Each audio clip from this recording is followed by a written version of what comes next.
Avec les derniers chapitres, on commence à rentrer vers la dernière ligne droite de One Piece. Et dans cette vidéo, on va voir le top 20 des personnages les plus puissants de tout One Piece. Avant de commencer, je tiens juste à vous préciser qu'il y aura des spoils pour ceux qui ne sont pas à jour dans les derniers chapitres. Et je précise aussi que ce top est mon point de vue. Si tu n'es pas d'accord, c'est normal, on a tous un avis différent. Je t'invite à écrire ton propre classement dans les commentaires avec des arguments constructifs et on pourra en débattre, ça peut être intéressant. Bon, maintenant on peut commencer. On commence ce top à la 20e place avec Akainu, l'actuel amiral en chef de la marine. Un amiral qui a montré de quoi il était capable durant l'arc Marineford en rivalisant avec Barbe Blanche Vieux et plusieurs de ses commandants. Et qui a aussi vaincu Kuzan après un combat de 10 jours sur Punk Hazard. Il possède offensivement un des fruits du démon les plus puissants du manga. Mais malgré ça, il lui manque le Haki des rois pour pouvoir rivaliser avec les personnages situés un peu plus haut dans le top. Il pourra se situer un peu plus haut dans le classement à l'avenir avec un potentiel éveil de son fruit ou bien s'il possède finalement le Haki des rois. Ensuite, on retrouve Sengoku Prime, l'ancien amiral en chef, une des plus grandes légendes de la marine. Il possède un fruit du démon de malade, le Zoan mythologique du Bouddha, mais également le Haki des rois. Et de par son statut, il est fort probable qu'il soit capable de revêtir le Haki des rois. On a vu sur Marineford, lorsqu'il a affronté Barbe Noire, qu'il était surpuissant en lui faisant face malgré ses deux fruits du démon. Et il ne faut pas oublier qu'il avait 77 ans, alors imaginez juste à son prime. Il est une légende de l'âge d'or de la piraterie et un des marines les plus puissants de l'histoire. Il a réussi à vaincre Shiki le lion d'or avec l'aide de Monkey D. Garp. À son prime, je pense clairement qu'il est au-dessus des amiraux actuels. À la 18e place, le Gorosei. Alors ici, je place les 5 doyens à la même place, même s'ils n'ont pas exactement le même niveau. Et je ne prends pas en compte leur immortalité, parce qu'on a vu sur Elbaf que des personnages comme Scopper Gaban savent comment la contrer. On a pu voir sur Egghead que ce sont des monstres de puissance, comme par exemple Warcury, qui a un des Haki des rois les plus forts du manga, qui est capable de briser de la pierre juste en criant, et qui a la peau tellement dure qu'il ne ressent rien face à un Red Rock de Luffy, qui a réussi à blesser Kaido. Pire encore, c'est Luffy qui a eu mal. On a pu voir également Saturne, qui a réussi à résister un peu face à Luffy en Gear 5, mais également Vénus qui balaye les pacifistes sans effort, et qui possède sûrement le Shodai Kitetsu, une des 12 lames légendaires. Bref, ils sont monstrueux et ils n'ont sûrement pas encore montré toute leur puissance. À la 17e place, Mihawk, œil de faucon, le meilleur épée du monde. Sa maîtrise à l'épée est au-dessus de celle de Shanks, un des 4 empereurs. Il possède le Kokuto Yoru, une lame noire qui est une des 12 lames légendaires. Il est également le maître de Zoro et son objectif final. Je sais, ça va faire beaucoup parler, Mihawk est un personnage qui divise beaucoup la communauté. Certains le mettent au niveau des Yonko, d'autres au niveau des commandants, et certains le mettent même au niveau du roi des pirates, à la table de Roger Xebek. Mais le problème, c'est que si on parle des actions de Mihawk dans le manga à l'heure actuelle, ça va pas trop en sa faveur. À Marineford, il dit vouloir voir le fossé qui le sépare de Barbe Blanche et se fait stopper net par Jose, un de ses commandants. Ou encore beaucoup parlent de son combat avec Vista, ou qu'il s'est fait stopper par Crocodile. Ça peut donc paraître surprenant que je le mette au-dessus de Sengoku Prime ou Akainu, mais je pense qu'il va nous surprendre dans la suite de l'œuvre. C'est un sujet très délicat, je vais en faire une vidéo, mais à l'heure actuelle, je peux pas le mettre plus haut.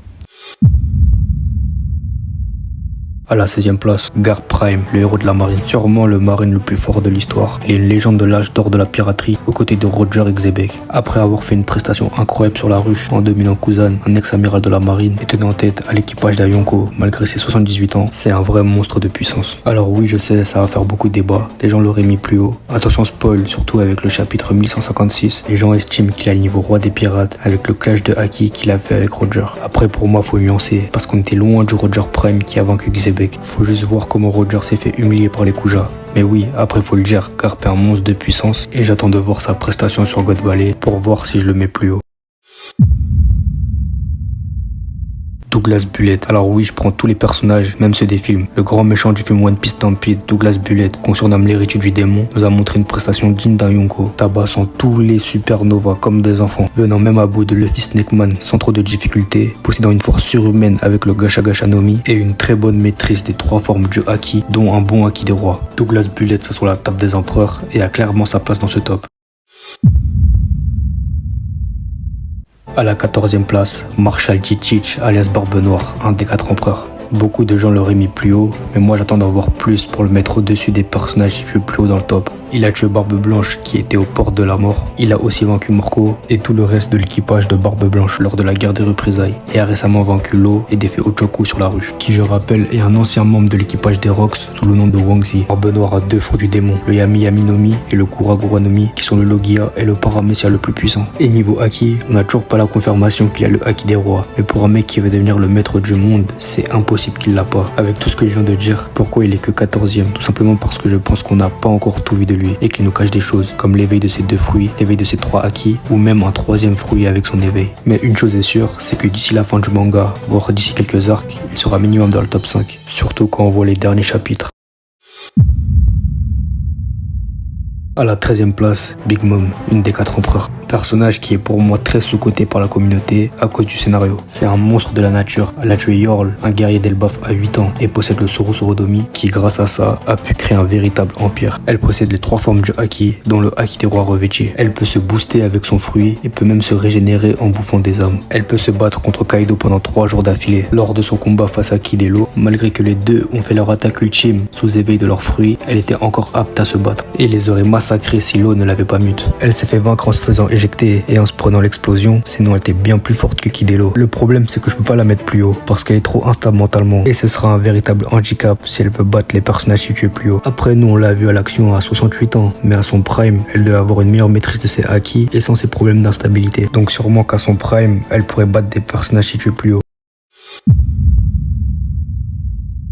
À la 12e place, Coppergaban Prime, le bras gauche du roi des pirates. Attention spoil pour ceux qui ne sont pas à jour. On a vu sur Elbaf de quoi il était capable face au chevalier divin. Il a terrassé Sommers et il aurait pu anéantir Gunko s'il n'y avait pas eu son fils. Alors j'imagine même pas à son prime ce qu'il aurait pu faire. Il possède les 3 formes du Haki éveillé. Il peut voir dans le futur et peut revêtir son Haki des rois. Pour moi là maintenant ça devient très serré entre les personnages. Ça veut dire qu'on peut tous les intervertir en mettant un au-dessus d'un autre, hormis les personnages situés dans le top 5. Ce sera pas un scandale. Silver Rayleigh Prime, le seigneur des ténèbres et le bras droit du roi des pirates. Un maître en Haki, en plus d'avoir trop de flow, il est incroyablement fort. On a pu voir que Kizaru était incapable de le vaincre alors qu'il était vieux et n'avait pas combattu depuis 20 ans. Et récemment, il a mis un coup de pression à Barbe Noire, un des 4 empereurs, en le faisant fuir. Même si ce dernier avoue qu'il n'aurait pas pu le vaincre actuellement. Mais à son prime, étant un maître des 3 formes du Haki, il avait sûrement le Haki des rois revêtis et pouvait sûrement rivaliser avec les personnages les plus puissants de son époque. Luffy post-Egghead, qui est récemment devenu un des 4 empereurs après avoir battu Kaido. Il est devenu trop boosté, que ce soit avec le Gear Force, en pouvant switcher avec le Bandman et le Snake Man comme face à Kaido, mais aussi avec l'éveil de ces 3 formes de Haki. Il peut voir dans le futur et utiliser le Haki des rois revêtis. Mais c'est surtout avec le Gear 5 qu'il est totalement cheaté. En fait, il a pas de limite, il peut rendre son environnement élastique, devenir géant, créer des objets, attraper la foudre et lâcher des Bajrangen, des coups de poing encore plus grands qu'une île. Et tout ça en pouvant le combiner avec le Haki des rois revêtis. Après, on a pu voir sur Egghead qu'il y a une limite de temps pour le Gear 5, mais bon, d'ici la fin du manga, il sera clairement dans le top 3. Shiki le lion d'or, un des rivaux du roi des pirates et ancien bras gauche de Rockstick Zebek. Shiki est un véritable monstre de puissance et il faut pas prendre en compte le film Strong World parce que c'est une version différente de celui du manga et du chapitre 0. On n'a aucune confirmation, mais c'est quasiment sûr à 100% qu'il possède les 3 formes du Haki éveillé. Il a affronté Gar Prime et Sengoku Prime et a perdu après un combat acharné et a réussi à s'être échappé d'Impel Down seul. Il dominait les mers à l'époque de Roger, Barbe Blanche et Big Mom et c'est aussi l'équivalent d'un des 4 empereurs. À la 8e place, Oden. Alors oui, je sais, vous allez me dire que fait Oden aussi haut, mais c'est tout simplement le personnage le plus sous-coté de One Piece. Le problème, c'est que beaucoup prennent en compte le niveau de Oden au début du flashback, celui qui est choqué en voyant la puissance de Roger et Barbe Blanche, qui a d'ailleurs tanké un Kamusari de Roger et choqué Barbe Blanche Prime. Mais il y a une grande différence entre Oden quand il quitte Wano, en rejoignant l'équipage de Barbe Blanche, et Oden à la fin du voyage avec Roger quand il revient sur Wano. Il a énormément progressé. L'auteur dit même que Oden a fait jeu égal avec les plus grands pirates du monde à l'époque de Roger et Barbe Blanche Prime et allait vaincre Kaido et toute son armée à 10 contre 1000, même si ce Kaido était loin de son prime. Et surtout, Kaido le place au sommet à la table de personnes comme Roger, Xebec, Barbe Blanche et Shanks. Il met pas Rayleigh Prime, il met pas Shiki ni Big Mom, mais Oden est présent et c'est pas pour rien. Kaido estime qu'il est plus fort que ces personnages-là, donc posez-vous les bonnes questions. D'ailleurs, j'ai fait une vidéo sur le top de Kaido, n'hésitez pas à aller la voir. À la 7ème place, Kaido, un des 4 empereurs, est aussi la créature la plus forte du monde. Il nous a montré de quoi il était capable sur Onigashima en sortant la plus grande prestation qu'un personnage ait pu faire à ce jour. Il a one-shot Luffy au début de l'arc qui venait devant Katakuri, un second empereur. Il s'est battu contre Big Mom pendant 3 jours. Il a éteint les 9 fourreaux rouges qui sont très sous-cotés. Dites-vous, Ashura Doji, il a rivalisé avec Jack, un commandant. Il y a Inuarashi et Nekomamushi sous forme Sulong qui ont vaincu Jack et Perospero. Et après, il reste des personnages comme Kinemon ou Denjiro. Ensuite, il a éteint les 5 supernovas avec Luffy, Zoro, Kid, Killer et Law. Il a refroissé Luffy sous power-up, il a cogné Yamato, il a re-éteint Luffy en le tuant. Et tout ça en portant Onigashima. Après, il a fini par se faire battre par Luffy en guerre 5 qui a tout donné avec un Bajrangen couplé au Haki des rois revêtis. En plus d'avoir une force surhumaine, une résistance et une endurance de fou, il s'est battu pendant presque 60 chapitres sans s'arrêter. Il possède également un des fruits du démon les plus puissants et les 3 formes du Haki éveillé. Il peut voir dans le futur et revêtir le Haki des rois. Mention honorable à Monkey D. Dragon, le révolutionnaire, le père de Luffy, mais aussi l'homme le plus recherché du monde. Alors oui, je sais, on n'a pas beaucoup d'informations sur sa puissance, on l'a jamais vu combattre, mais je suis obligé de le mettre dans ce top sous forme de mention honorable. Si j'avais pu le classer, je l'aurais mis à cette place-là. Déjà quand on voit Sabo, son second, qui tient tête à un amiral alors qu'il vient juste de manger son fruit, alors imaginez juste Dragon. Juste de par son ambition, il est obligé d'avoir au moins le niveau empereur. Le mec qui va faire tomber l'instance la plus haute du monde avec Im-sama, qui règne depuis plus de 800 ans. Il a l'ambition la plus grande du manga, qui va au-delà d'être le roi des pirates. Et vu qu'on sait que dans One Piece, très souvent, l'ambition est liée à la puissance et au haki des rois, etc. Imaginez juste le haki des rois de malade qu'il doit avoir. Il possède sûrement aussi un bon fruit du démon, de par les apparitions qu'il a pu faire. Donc si je devais le placer, je le placerai environ à cette position-là. À la 6ème place, Shanks, un des 4 empereurs. Aussi appelé le tueur de haki, il est à l'heure actuelle le pirate le plus fort du monde. Un vrai maître en haki, il possède les 3 formes du haki éveillé. Dans un SBS, Odachi même qui peut annuler le haki de l'observation de ses ennemis. Son haki est même comparé à celui de Joy Boy par Dory et Brogy. Il a stoppé la guerre de Marineford en mettant un coup de pression à tout le monde. A mis un coup de pression à Aramaki avec son haki des rois à des kilomètres. Je sais pas si on s'en rend compte de la dinguerie. Il a également one-shot Kid et Killer en détruisant leurs rêves. Et attention spoil, il aurait stoppé Loki lorsqu'il avait 33 ans. Et est présent au sommet dans le top 5 de Kaido, aux côtés de Roger, Xebec, Barbe Blanche et Oden, ce qui prouve sa surpuissance, et on ne l'a toujours pas vu à fond. On rentre dans le top 5 avec Barbe Blanche Prime, l'homme le plus fort du monde. Il nous a montré de quoi il était capable durant l'arc Marineford, avec une puissance choquant toute la marine, en détruisant littéralement tout Marineford. Et il ne faut pas oublier qu'il était vieux, malade et s'est fait planter par Squardo. D'ailleurs, même son haki était diminué. Mais à son prime, c'était une autre histoire. Capable de détruire le monde avec son fruit du démon, mais possédant également les 3 formes du haki éveillé. À son prime, Barbe Blanche surpassait les Yonko actuels et pouvait rivaliser avec le roi des pirates. Étant également présent dans le top de Kaido, il n'y a pas de doute sur sa puissance et qu'il dépasse tous les personnages cités précédemment. À la 4ème place, Rox Xebec, le capitaine des Rox Pirates, l'équipage le plus fort de l'histoire. Le capitaine de 4 futurs empereurs et également le père de Barbe Noire. Met des coups de pression au maître du monde, tue un amiral de la marine quand il était jeune, avant même de devenir pirate. Juste après ça, il échange un coup de haki des rois revêtis avec Harald, le roi des géants, qui est aussi un monstre de puissance que j'ai pas mis dans le top parce que je trouve qu'on n'a pas encore assez d'informations sur eux. Il a aussi explosé la porte de la justice et selon Sengoku, il est le personnage le plus puissant que Roger ait affronté. Il possède les 3 formes du haki éveillé et on sait pas encore s'il a un fruit ou plusieurs fruits comme son fils. Il voulait également devenir le maître du monde en faisant tomber Im-sama. C'est pas pour rien s'il est l'égal du roi des pirates. À la 3ème place, Goldie Roger, le roi des pirates. Bon, là on parle du roi des pirates. Je sais, il y a une polémique en ce moment avec les derniers chapitres. Ça le traite de fraude parce qu'il fait le golemon avec Shakuyaku et Garp. Pendant que Xebec réunit les Avengers pour faire tomber Im-sama et devenir le maître du monde. Mais vous inquiétez pas, il va nous montrer sur God Valley sa véritable puissance. Il possède Ace, une des 12 lames légendaires, et les 3 formes du haki éveillé. Oubliez pas que Malade, il est rivalisé avec Barbe Blanche Prime. Et je vous le dis, j'en suis sûr qu'il a battu Xebec en 1v1 sur God Valley. Parce que Kaido dit bien à Luffy que c'est Roger qui se situe au sommet juste avec son haki et qu'il le place en tant que numéro 1 alors qu'il connaissait très bien la puissance de Xebec, son ancien capitaine. Goldie Roger, le roi des pirates, est le pirate le plus fort de ces derniers siècles, ayant même égalé et surpassé Rox Xebec. Mais maintenant vous allez me dire qui peut être encore plus fort que Roger.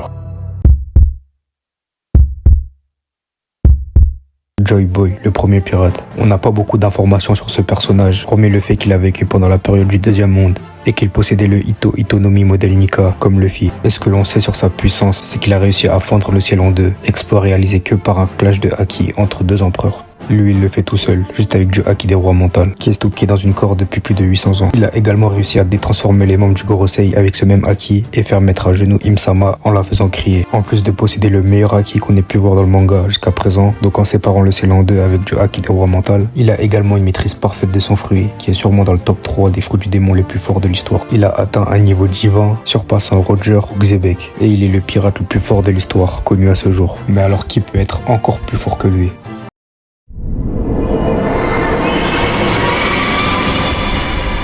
Imune Rona, sûrement l'antagoniste final de One Piece, qui règne depuis plus de 800 ans sur ce monde, voire plus si elle était présente lors du premier monde. Là, on parle en niveau divin. Dites-vous que Xebec, qui a tué un amiral, estime qu'il n'avait aucune chance de la vaincre, même s'il était encore loin de son prime. Mais même après avoir formé complètement l'équipage des Rocks, son objectif reste de devenir le maître du monde en faisant tomber Im-sama. Quand Sabo s'est retrouvé face à elle, elle a facilement avalé son pyro punch, et il lui aura fallu que d'un seul coup de queue pour que Sabo finisse dans un sale état. On apprend qu'elle a également terrassé la Galela, une armée d'une centaine de guerriers d'Elbaf composée de géants antiques. Sur Elbaf, on a pu voir de quoi elle était capable avec le dôme irrévertier, sachant qu'elle est bridée parce qu'elle est dans le corps de Gunko et qu'elle a acquis des rois monstrueux qui traversent tout Elbaf.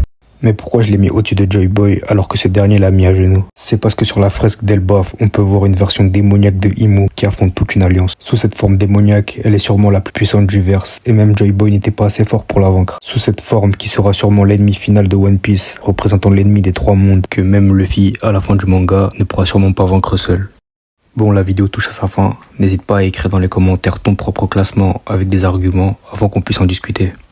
Et surtout, ne vous insultez pas dans les commentaires, soyez respectueux. Si la vidéo t'a plu, n'hésite pas à liker et à t'abonner.